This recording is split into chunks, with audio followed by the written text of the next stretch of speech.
Zack. I'm Dr. Jennifer Benjamin, the Associate Director with the Philadelphia Child and Family Therapy Training Center. We are here celebrating the third annual Marion Lindblad-Goldberg Award nominees. And today we have with us Dr. Zack Elisio. Hey, Zack. Hey, everyone. He is nominated as a trainer for the Harrisburg cohort.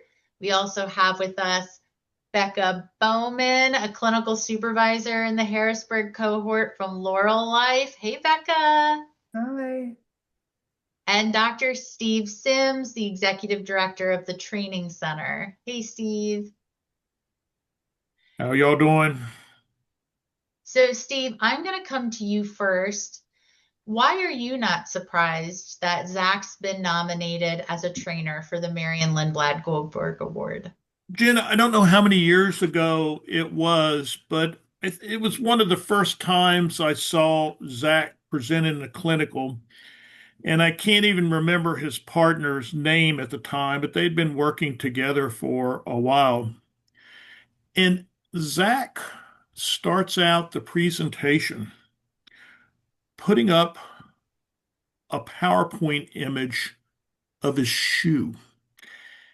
And it immediately caught my eye, going, on one hand, what the heck does a shoe have to do with anything we're going to be doing in this clinical training today? But then I thought to myself, this guy's got something up his sleeve. And I bet it's going to take us somewhere very interesting. And he kind of reminds me of a Marion Lindblad-Goldberg of what he did with this photograph of a shoe. And I don't know if you ever noticed Zack's shoes. It's a big shoe.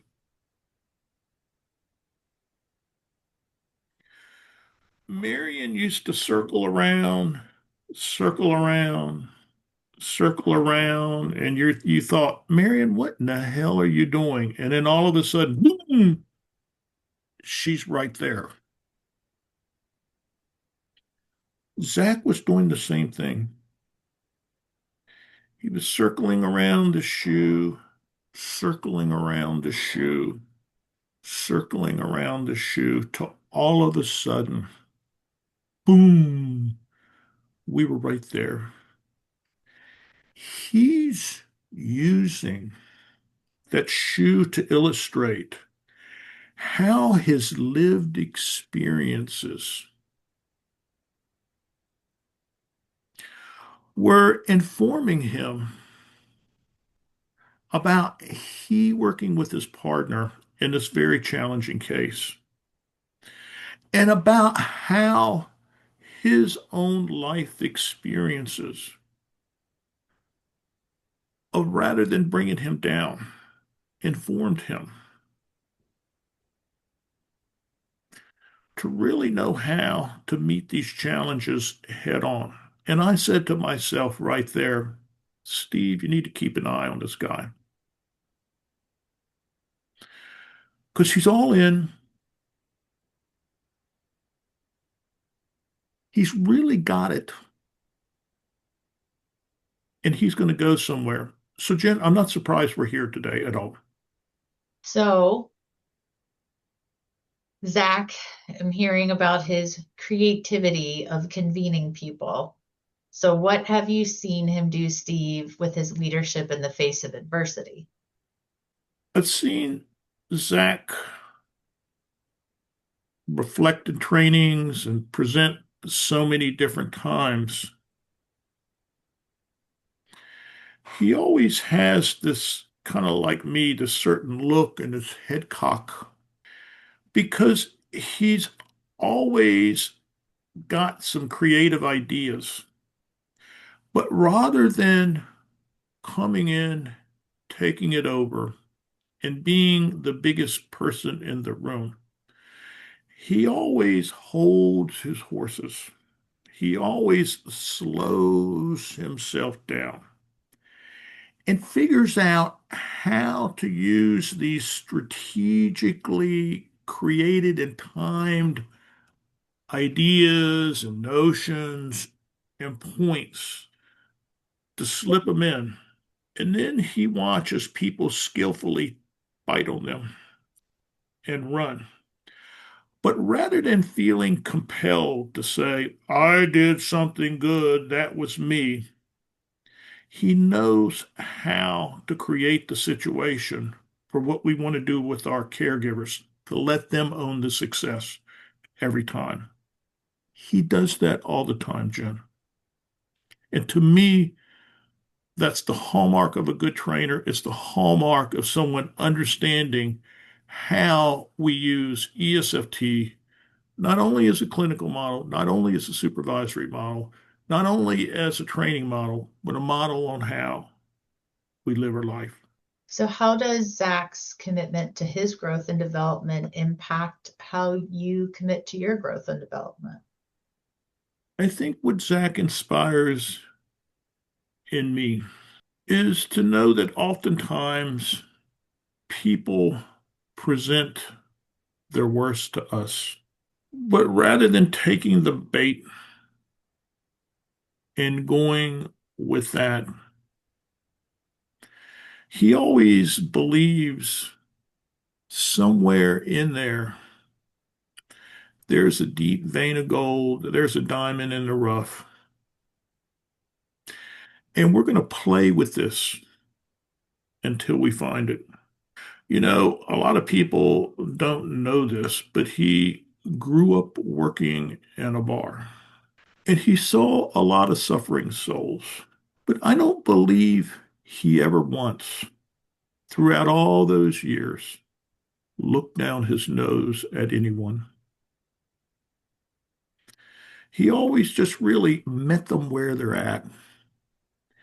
And he really took all those experiences he had growing up in the bar, and they just dovetailed Jen so beautifully with what we do. And he makes it look so natural, something that's not easy to do. Mhm. Thank you, Steve. Thank you, Steve. Becca, I'm going to turn to you. Okay.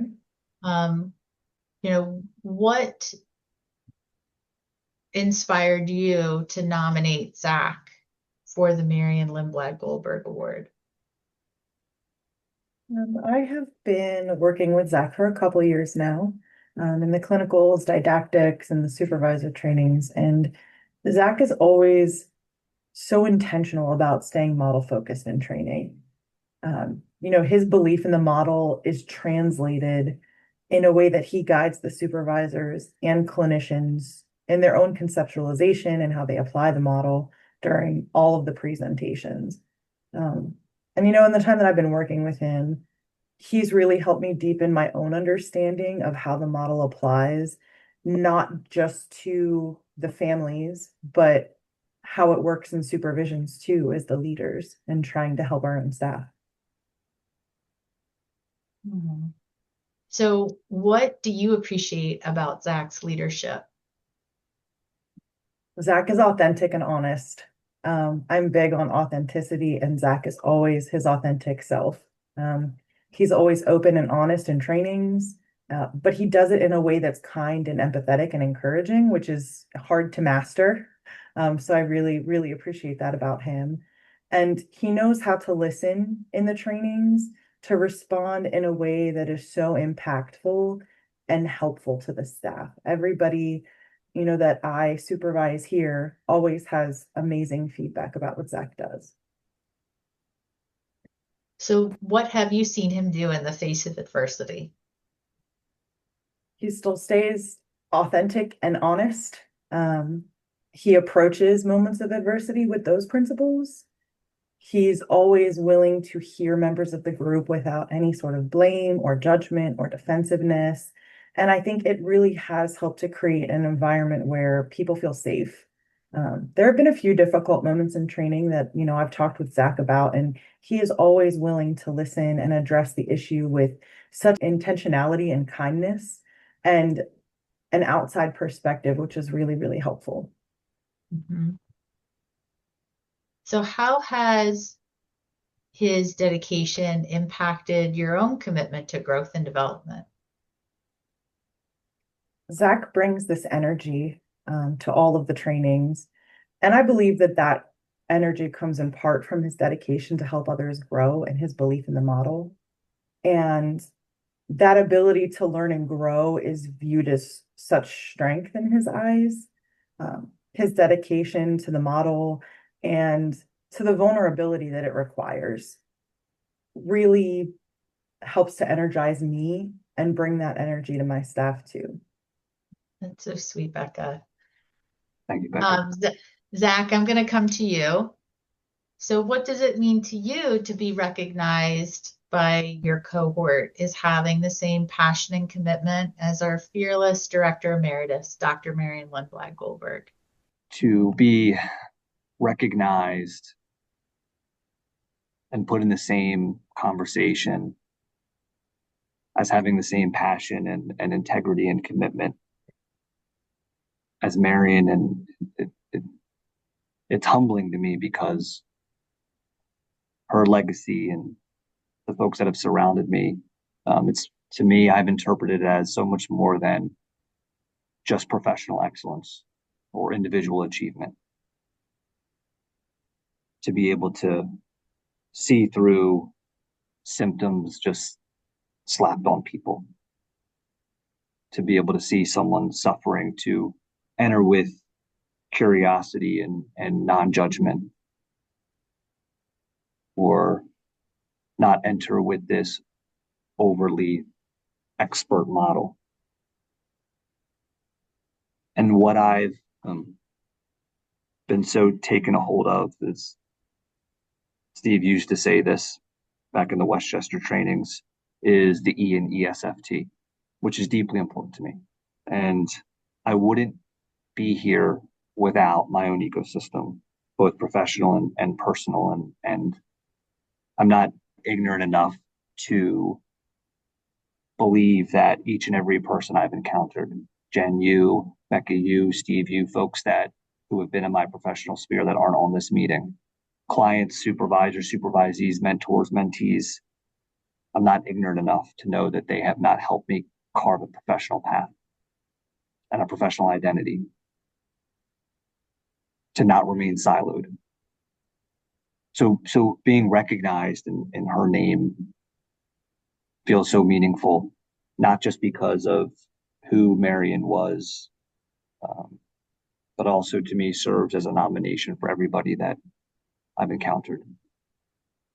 And lastly, I think about in the Creating Competence from Chaos book, and Jen, your video, Marion showing up with a hug,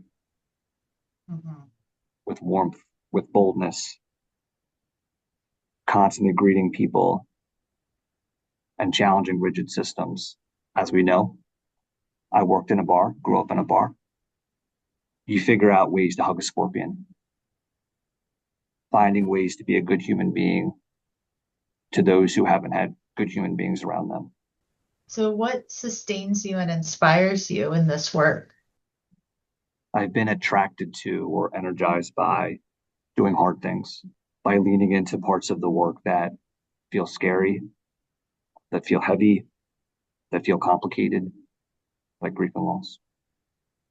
Not because I think that I'm almighty, but because I imagine that showing up is important for people, and that the community in which we all serve, we have an opportunity, a fortunate opportunity to help people remain connected or connect to folks that society turns a blind eye to.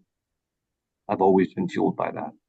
Competence matters, skills matter, but again, being a good human being in the room with people also matters. So what growth and development are you most proud of? I remember our first presentation too, and sort of the shoe symbolizing doing something different and not having sort of the same old thing happen. My partner and I, we presented our genograms too. which how many people are doing that? And Beck, I value you so much for the authenticity that you lead with, and you saying some nice things about mine. And that's what I'm most proud of, Jen, is whether people view me as a heart emoji or a cactus, is working to show up authentically. Zack, I'm so grateful for this opportunity to celebrate your nomination today. And I'm looking forward to your digital campaign where we continue this celebration. And thank you all so much for hanging out with us today and embarking on this nomination with us. And for those of you who haven't already, I encourage you to check out our digital footprint on Facebook and Instagram and LinkedIn and YouTube and our blog, and go ahead and enjoy and share Zack's nomination and celebrate with us. So we'll see y'all again real soon. Bye, everyone. Thank you.